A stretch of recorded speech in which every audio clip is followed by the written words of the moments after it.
Hey guys, and welcome back to another edition of Same Shit, Different Day. Sorry, I mean our Stars and Stripes and maple syrup. We have Jody from season two. We have his brother-in-law on this week. It's Shaun Belland. Sorry, Belland. How would you pronounce it, Shaun? It's Belland, but But Belland will do. yeah, Jody calls me Belland, and I'm used to it now. And that's how we met you at in New Mexico. So it sticks. It sticks. All right, so it was a crap game today, but before we hit the game, let's talk about how you became a Sunderland fan. I'm assuming we're blaming Jody for that. Right, Jody is to blame. So I've been into football here in the States. We call it soccer, of course, but I'm a Real Salt Lake fan. They're MLS, and when Jody came over here to the States, he got me interested a little more in English football. And so I started watching more Premier League and some of the Championship. And I wanted to support a team, and I didn't want to support some of the major clubs in the Premier League. I've been a NFL fan for a long time, Seahawk fan, and I know what it's like for people to cheer for the best teams and be called bandwagon fans, and that always pissed me off. So I wanted to find a team that hasn't always been at the top and cheer from the bottom up. So Sunderland seemed like a great team, and Yeah, I mean, if you're looking for a team that doesn't win everything, we are a great team. yeah, and just the whole experience in New Mexico, meeting not only meeting the all of the fans that traveled from the UK, but also the ones that from NASA and that live here in the States, but meeting the players and the coaches and the manager and the owners, and just the respect that they have, and the care that they show for the American fans, is not something that you would typically see with a club as big as Sunderland, and I have a lot of respect for that.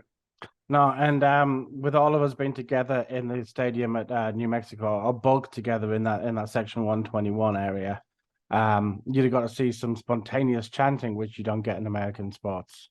Right, for sure. Uh, Absolutely. and I know Jody definitely pulled out the full repertoire for you during that game. Yes, yes. And I actually embarrassed him quite a bit because I kept shouting bell end, and now that he says it to me all the time, I use it a lot more frequently. And I mean, if it is my name, so I'm going to use it more often. And I kept saying, these Americans, they don't know what it means. Didn't And somebody point out what it means during that game? yeah, finally, I turned around to the guy behind me and I said, "This is what it means." And then Jody really got embarrassed. Oh, I So was pretty sure I yelled that out as well. that's Um, perfect. I was all right. So it's a shame Jody didn't support a good team, and that you get cursed with the same bullshit that we deal with week in week out, and as I have done for 40 more years than I want to. So today's game, coming off two poor defeats and two poor performances. Well, no, it's a bit harsh. I thought our performance against Ipswich wasn't bad. But I think the just the lack of any forward play is what's stymieing the team at the moment.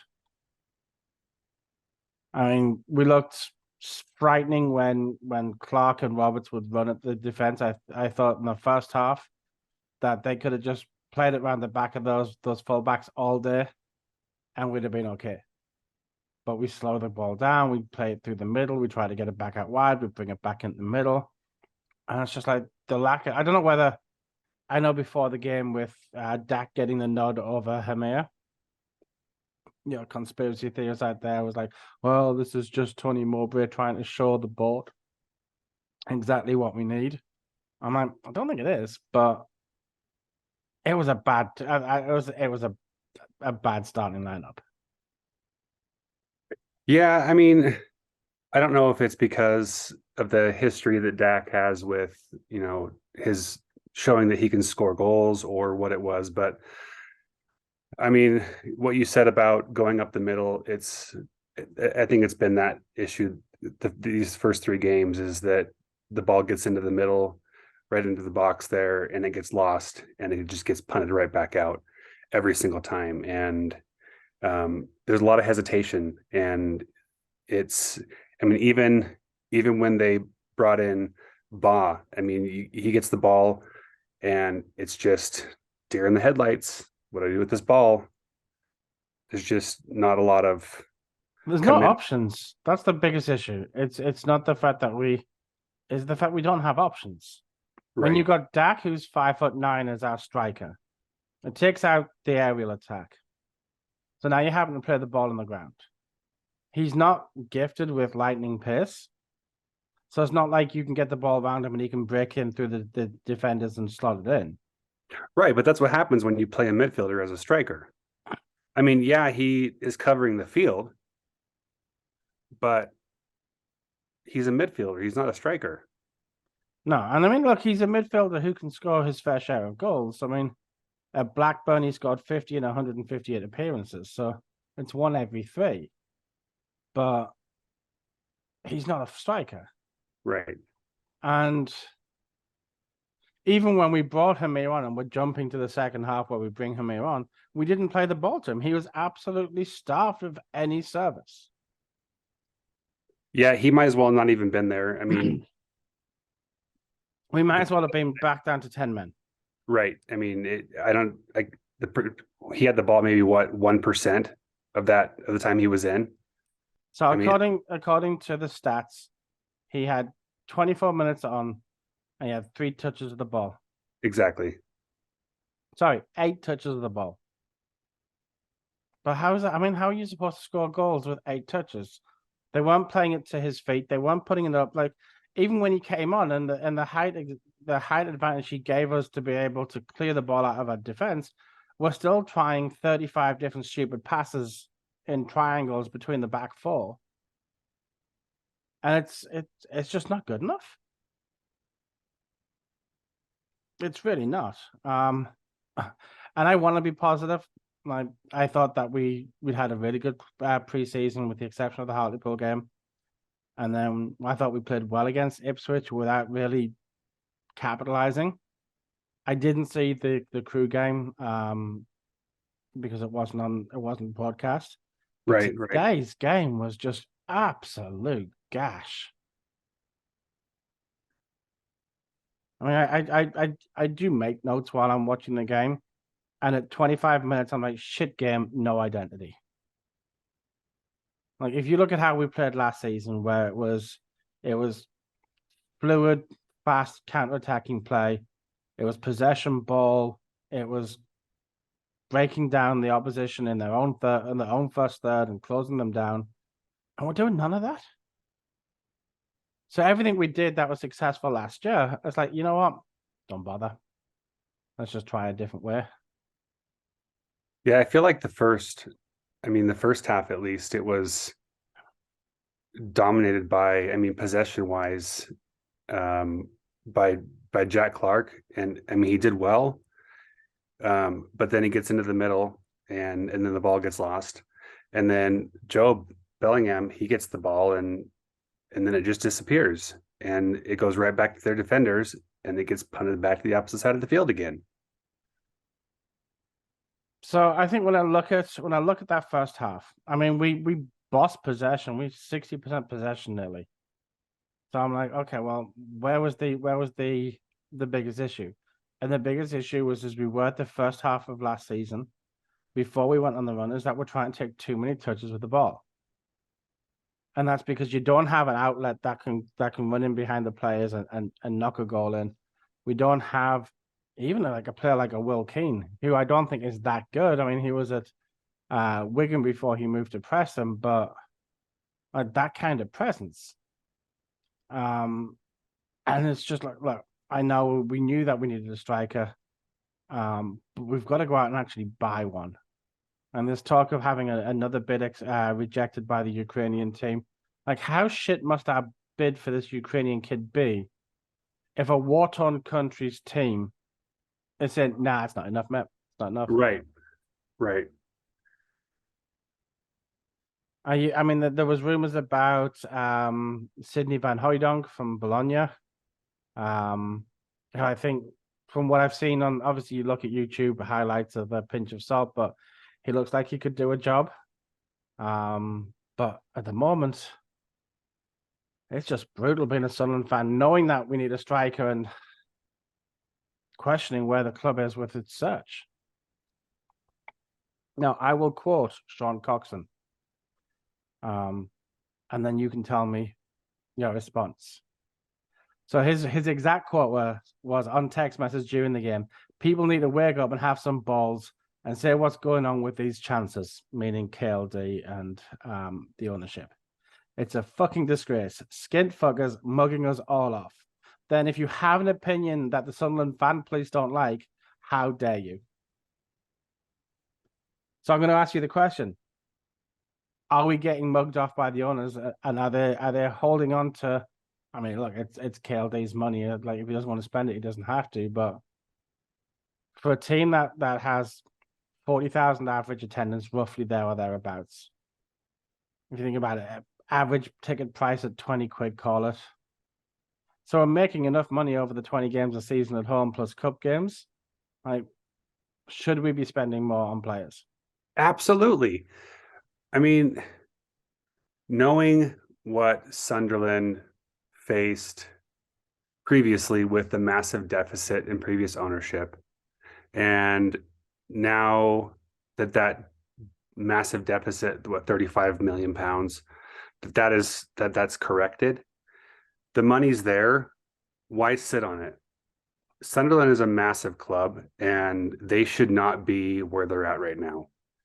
They should not be near the bottom of the championship. They should be at the top. They have the money to get the players. They have the money to be in a better position. They have the support. So why not use the resources to do it? Doesn't make any sense to me. No, look, I don't want to go back to the days of throwing a big sums over average players. I mean, 10 million for never Rodwell Right. it was like a guy with no heart and no knees by the looks of the way he played. But throwing money like that away, like players like Giaccherini who came in and couldn't get a game. Like, we've thrown too much good money away at average players who had to be paid over the top to come to Sunderland. And look, I'm 100% behind the fact that, look, this is who we are, this is how we play, and this is what we're doing. If you want to be involved, be involved. If not, then stay away. But And I understand wanting to give the young, like, bring up the younger players, and there are younger players that end up doing really well and giving them their shot. And I mean, look at Gooch. He did fantastic. He's been with Sunderland forever. 09's been with Sunderland a very long time, and he's great. I mean, he's great for the morale of the team, and he's a great player. And there's a lot of young players, and if you have a young player, you don't end up paying a lot, and you get a lot out of it. However, it also says something to take a senior player and pay them more what they're worth and keep them on. I mean, in the messaging during the game, talking about Bath, why not pay him more and keep him? I mean, he's proved that he is a good player. All right, let's address the three £1,000 elephants in the room. The three players that the club are allegedly happy to let go. The three experienced players that I think bring more than just their game to the thing. So you've got Gooch. I mean, undoubtedly, he may have been born here in the US, but that lad's as much a Markham as many of us. Right. We spoke to Mowbray in Albuquerque, and he definitely wanted the club to offer to extend him a new deal. I think it'd be a mistake letting him go. I think he may not be the most skillful player. He may not be the best defensively, but when you look at sheer effort and what he gives to the team, I don't think there's anyone matches him. So for me, I wouldn't want to see Gooch go. Right. Pritchard, I'm okay with letting him go. Like the Pritchard who joined the club, who linked up with Stewart so well, I'd want to keep that player all day. But when you look at his game outside of Stewart, his distribution has dropped significantly. His set piece play is abysmal. His injury record's not great. So for me, I'm okay letting him go if his heir apparent is Bradley Dack. But again, Bradley Dack showed that he has the same set piece ability as Pritchard today, and Right. his injury record is probably just as bad, if not worse. And then you had Danny Bath, fans player of the season last year. Clearly our best defender. Maybe Ballard just edges it actually, but number 2 defender at the club. Light years ahead of Luke O'Nien as the central defender. And the talk is he's going for free. Now look, rumors are that he wants to leave to be closer to his family. And if that's the case, fine, sell him. But don't give him away for free. So for me, it would be keep Gooch and Bath, get rid of Pritchard.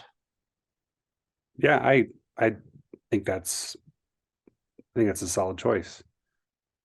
I mean, today Dak showed that he can cover the field, and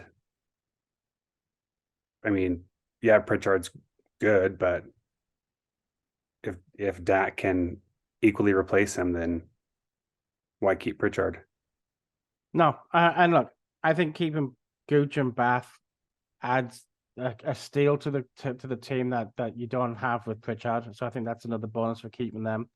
But I think I don't want to use the kind of corny phrase that British commentators are like, he's a wily character.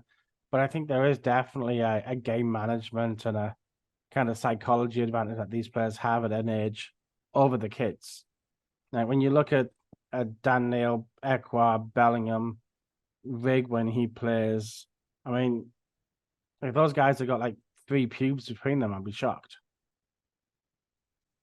So it's But like, it's exactly that. And then when you have Gooch and you have Bath, and you keep them on the team within the club, that helps that leadership, that seniority, that helps keep the club together. I mean, when you have a bunch of young boys with very little experience, and then you bring in somebody brand new to the club, I mean, it just doesn't, the kind of family mentality that a football club should have, it just disappears.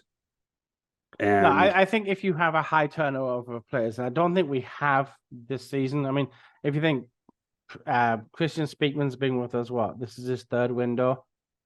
If you look at the team he inherited compared to what he has right now, I think there's only Gooch left over. Gooch and O'Nien are the only 2 players in the entire squad. So we've had a lot of turnover. But if you look at this season, we brought in Bellingham, who's knit in well with the group. You've got the 2 Steelt and Triantis, is it? Yeah, the 2 central defenders. They have yet to really make an appearance. The 18-year-old Frost Strike is injured. Probably a long-term project more than a short-term. So we haven't really brought in a whole load of new people that are going to upset the apple cart. And I think one of the things we saw in the US is how well the team seems to have gelled together.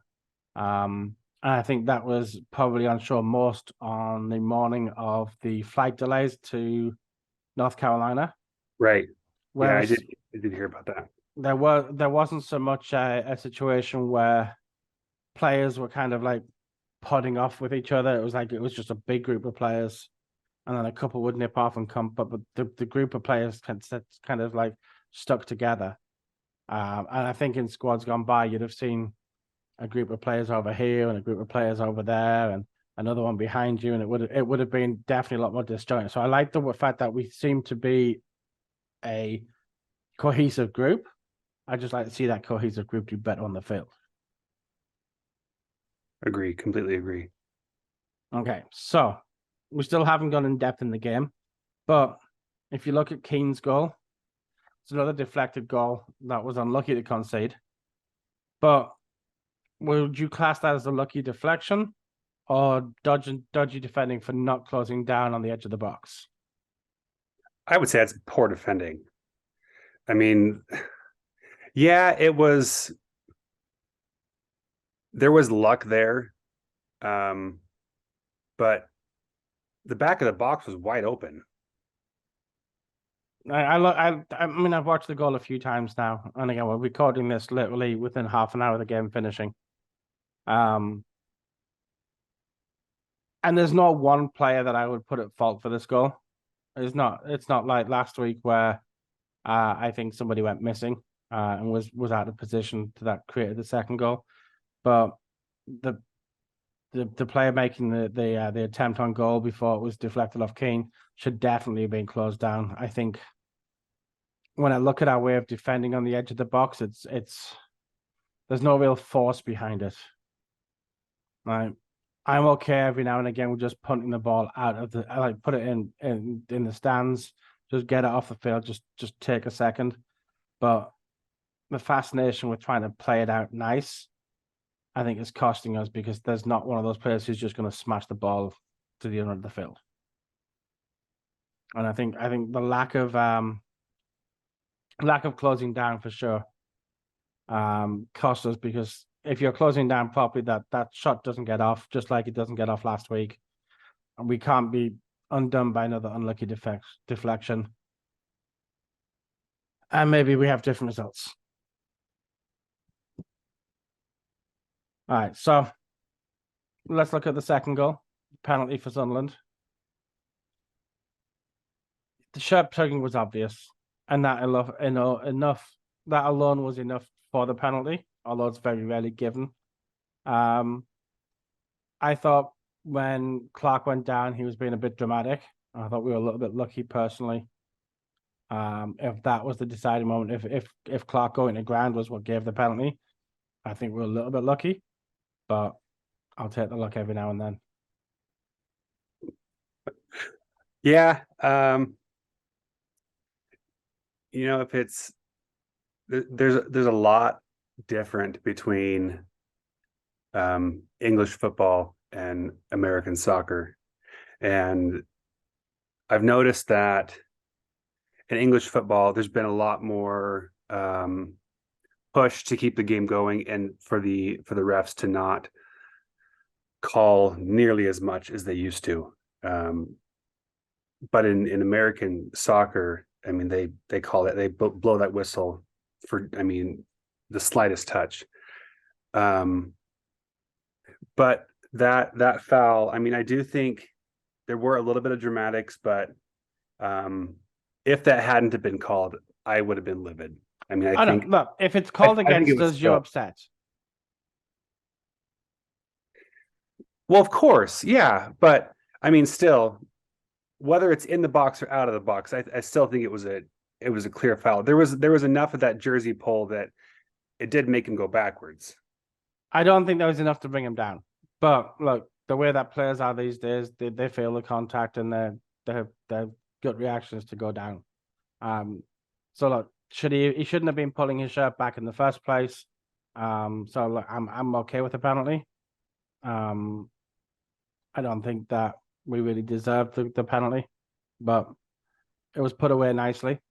We got back on level terms at the half, and it looked as though, based on the quality of possession, the fact that Clark and Roberts, when they were in full flight, could go past the fullbacks at will, I could only see us winning. And then there's the second goal for Preston. And that one I'm putting all on Ekwa. He lost the ball. Instead of getting back to defend, he bitches and moans at Bellingham and leaves us short in the back. Now, it's another situation where we got unlucky with a deflection. And from what I could see, the angles that I was looking at, when Ballard tries to get the ball clear and the ball then hits off the the Preston player to move in a forward motion, I'm certain that the so it hits off Keane and goes forward, and I'm sure at that point their goal scorer was offside. Yeah, I haven't gone back and rewatched it, and I was hoping that they were going to re-show it again, but I'll have to go back and watch that again because I saw that you'd mentioned offsides, and I'll have to go back and rewatch that again. I'm quite happy to be proven wrong, but every time I look at it, I'm like, well, how is he that far forward? How is he that far forward to take advantage of the ball?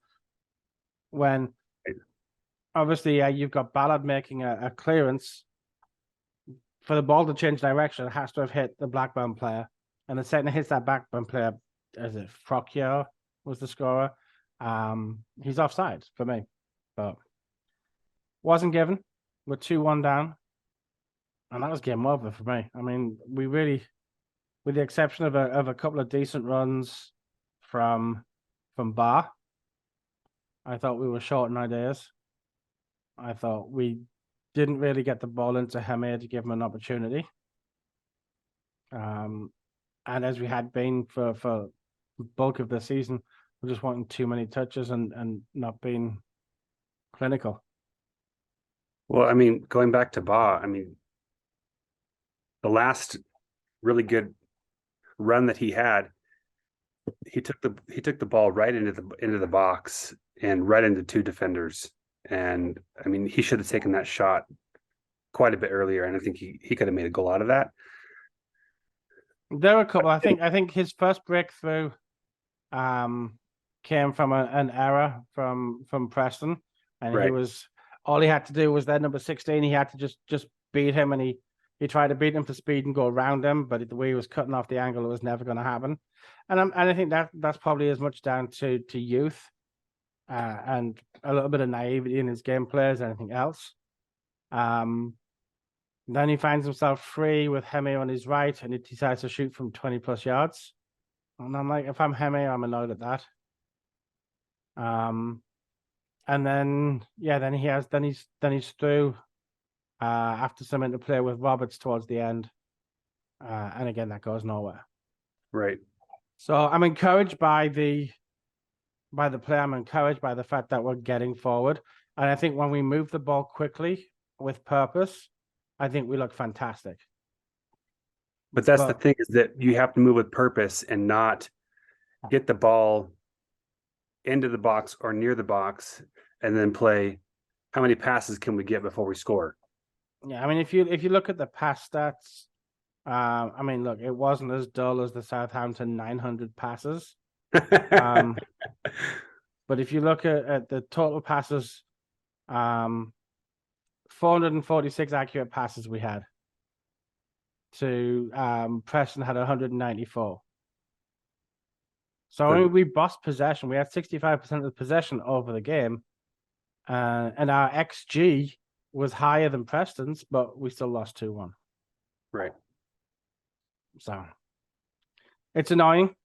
Be interesting to see what excuses, if any, Mowbray comes out with, because I thought he waited too long to bring substitutions on. I thought he should have brought 09 off. And so this is probably going to be the most controversial part of the podcast this week. Is Luke 09 too much of a defensive liability?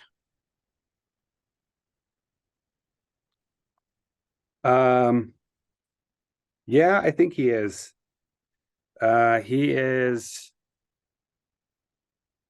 He's a great player and everyone loves him. However, he's not the center back that we need starting in that position. He's not who we need there. I mean, we talked about Danny Bath and that's kind of a moot point right now, but we need two solid center backs starting, and we just don't have that right now. No, I'm with you. I'd be starting Danny Bath and Ballard next to each other. I think Bath and Ballard organize the defense better than Ballard and whoever else. I think on their defense, I think the ball gets closed down for their first goal. I don't think the ball hangs around in the box long enough for their second. I mean, again, that's just me not being anti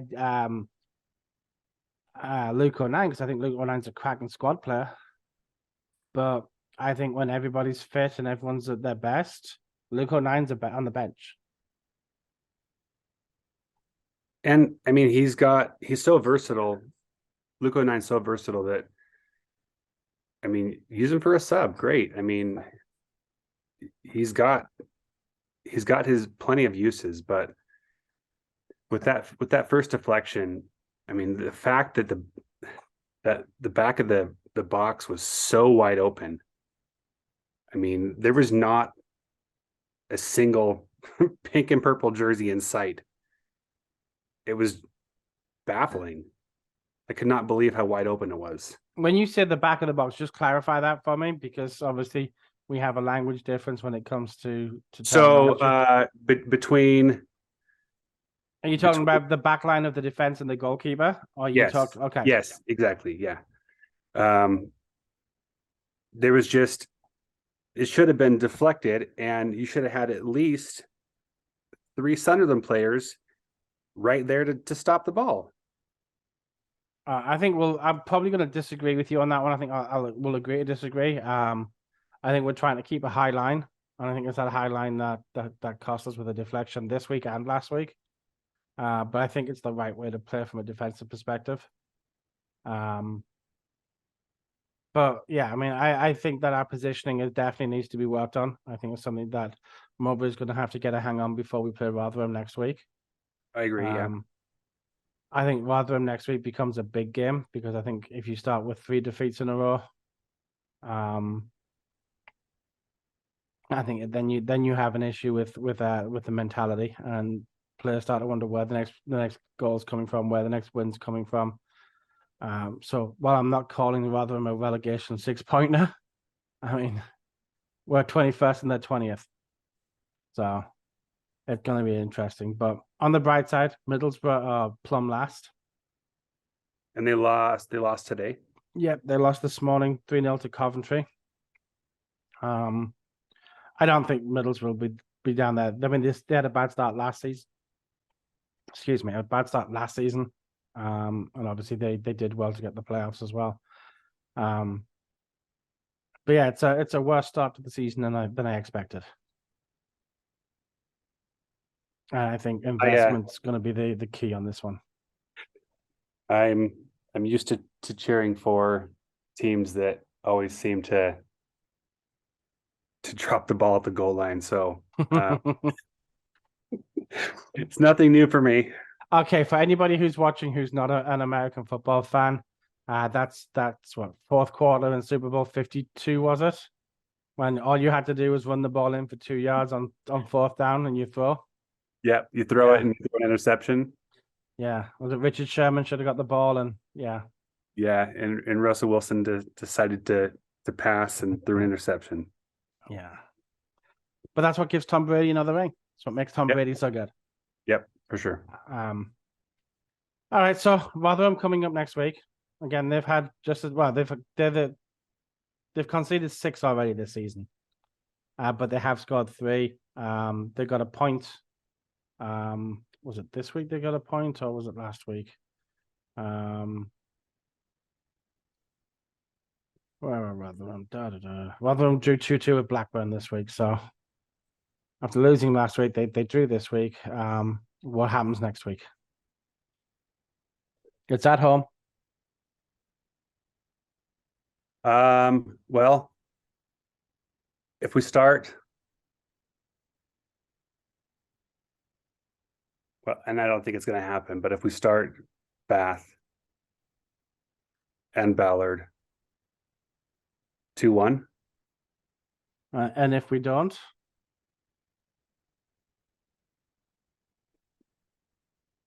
it's not great thinking, but 1-1 draw. Okay, so that's interesting. If we start our strongest defenders, you think we win 2-1?